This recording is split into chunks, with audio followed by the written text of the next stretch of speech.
21வது கேள்வி. முதல் உறுப்பு 8 ஆகவும் பொது விகிதம் 2 ஆகவும் உள்ள ஒரு பெருக்கல் விருத்தியின் 7ஆம் உறுப்பை 2ன் ஒரு வலுவாக எழுதுக. சரி, பெருக்கல் விருத்தினா என்னன்னா நமக்கு கூட்டல் விருத்தின்றது என்னன்னு தெரியும். உதாரணத்துக்கு ஒரு கூட்டல் விருத்தி எடுத்தீங்கன்னா முதல் உறுப்பு 3, அடுத்தது 5 அப்படின்னா அடுத்தது 7, 9, 11. இன்னொரு உதாரணத்துக்கு எடுக்கிறோம். இங்க 4, அடுத்தது 15, அடுத்து இதோட 11 கூட்டி 26, 37. அதாவது ஒரு கூட்டல் விருத்தியில அடுத்தடுத்த உறுப்புகளுக்கு இடையில் உள்ள வித்தியாசம் சமனா இருக்கும். இங்க பாருங்க 2க்கும் 5க்கும் இடையில உள்ள வித்தியாசம். இத நம்ம பொது வித்தியாசம் அப்படின்னு சொல்லுவோம். 2க்கும் 5க்கும் இடையில உள்ள வித்தியாசம் 2.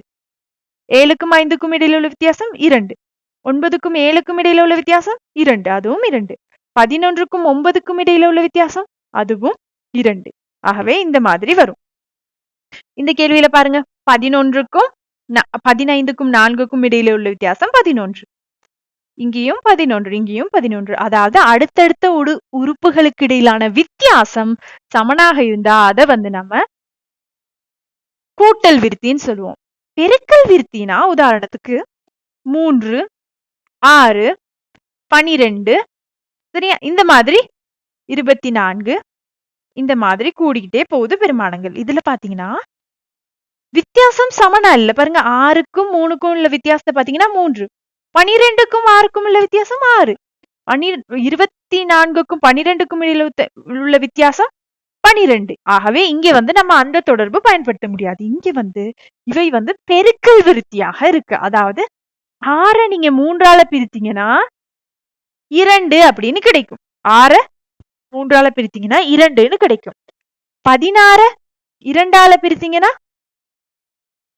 6ன்னு கிடைக்கும்.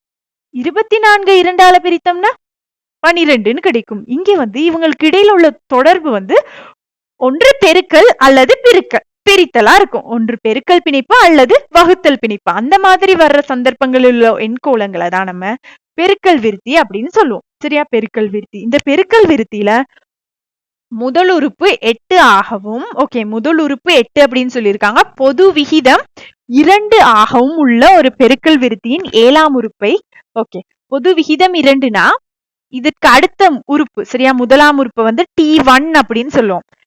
2வது உறுப்பு T2 கண்டுபிடிக்க என்ன செய்யணும்னா நீங்க 8 2ஆல பெருக்கணும். 8 2 16. இதுதான் நம்மளுடைய 2வது உறுப்பா இருக்கும். இதே மாதிரி T3 அப்படின்றது 3ஆம் உறுப்பு. 3ஆம் உறுப்பு கண்டுபிடிக்க என்ன செய்யணும் அப்படின்னு பாத்தீங்கன்னா 16 2ஆல பெருக்கணும். 16 2ஆல பெருக்கினீங்கன்னா 32. இதே மாதிரி 4வது உறுப்பு கண்டுபிடிக்க T4. இது மறுபடியும் 2ஆல பெருக்கி 64. இந்த மாதிரி கண்டுபிடிப்போம். இது 7ஆம் உறுப்புனால நம்ம இந்த மாதிரி பெருக்கி அடுத்தடுத்த உறுப்புகளை கண்டுபிடிக்கலாம். இதே நான் உங்களுக்கு ஒரு 35வது உறுப்பு கண்டுபிடிங்க அப்படின்னு சொல்லிட்டா இந்த தொடர்பை வைத்து நமக்கு செய்ய முடியாது. அப்ப 35 தடவை நம்மளால பெருக்க முடியாதானே. ஆகவே இதுல பொது உறுப்பு கண்டுபிடிக்கிறதுக்கு ஒரு சமன்பாடு இருக்கு. அதாவது Tn Saman a into r in n-1, a into r in n-1 அப்படின்ற ஒரு தொடர்பு இருக்கு.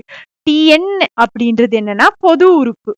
பொது உறுப்பு Tn அப்படின்றது பொது உறுப்பாக இருக்கும். இதுல a சிம்பிள் a ஆல குறிக்கப்பட்டிருக்கிறது முதலாம் உறுப்பு.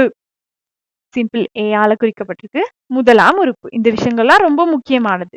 சரியா, பெருக்கல் விருத்தியில இதுதான் பேசிக். r அப்படின்றது பொது விகிதம். r பொது விகிதம்.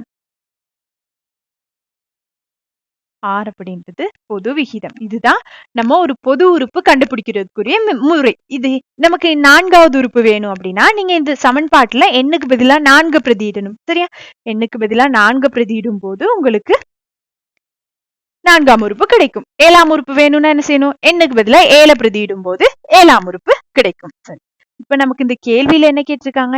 7ஆம் உறுப்பை 2ன் ஒரு வலுவாக எழுதுக. ஓகே, 7ஆம் உறுப்பு கண்டுபிடிக்க என்ன செய்யணும்னா இங்க எண்ணுக்கு பதிலானா 7 பிரதியிட போறேன். சரி, T7 சமன் a அப்படியே இருக்கும், ஆறும் அப்படியே இருக்கும். இங்க எண்ணுக்கு பதிலா நம்ம யார் பிரதியிட்டு இருக்கோம்? 7 தானே பிரதியிட்டு இருக்கோம். 7 சய 1. பாருங்க, திரும்ப சொல்றேன், எண்ணுக்கு பதிலா 7 பிரதியிடணும். T7 Saman a into r into என் செய்ய 1ஆம் அடுக்குனா என்றுக்கு பதிலா ஏல பிரதிட்டீங்கன்னா ஏ இன்டு சரி நம்ம இங்க ஏன்ற பெருமானம் நமக்கு தெரியும் தானே. ஏ அப்படின்றது முதலாம் உறுப்பை குறிக்கும். இதன் முதலாம் உறுப்பு எவ்வளவு 8 இன்டு சரியா இந்த டாட்னால பெருக்கலை தான் குறித்து காட்டியிருக்கேன். ஆர்னா பொது விகிதம். பொது விகிதமும் நமக்கு தெரியும் 2 தரவுலே தந்திருக்காங்க. பொது விகிதம் 2. 7ல 1 கழித்தீங்கன்னா 6 7ல 1 கழிக்கும் போது 6 முதலாம் உறுப்பு 8 அதை பிரதியிட்டோம். அடுத்து பொது விகிதம் வந்து எவ்வளவு பொது விகிதம் 2 அதையும் பிரதியிட்டோம். 8 இன்டு 2 6ஆம் அடுக்கு 8 இன்டு 2 6ஆம் அடுக்கு இதுதான் நமக்குரிய விடை.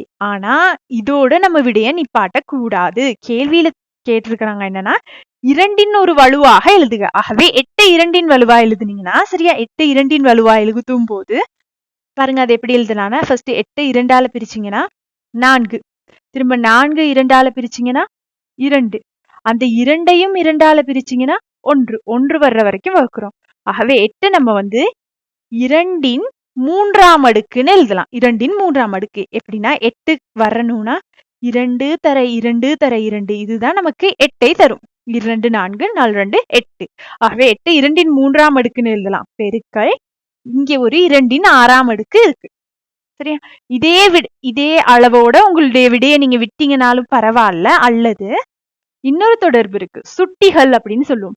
இவங்க 2 பேர்லயும் இவர அடி அப்படின்னு சொல்லுவோம். கீழே இருக்க 2 இருக்கு தெரியுமா, அவரை அடின்னு சொல்லுவோம். மேல இருக்கவர வலு அப்படின்னு சொல்லுவோம். அடிகள் சமனா இருக்கும் போது பாருங்க இங்கேயும் 2 இங்கேயும் 2 அதே அடியை எழுதிட்டு அடுக்குகளை வந்து கூட்டி எழுதிடலாம். அடுக்குகளை கூட்டி எழுதிடலாம். பெருக்கலின் போது அடிகள் சமனெனின் அடுக்குகள் கூட்டப்படும். அப்ப 3ஓட 6 கூட்டும் போது 9 அப்படின்ற விடை நமக்கு கிடைக்கும். 3ஓட 6 கூட்டிங்கன்னா 9.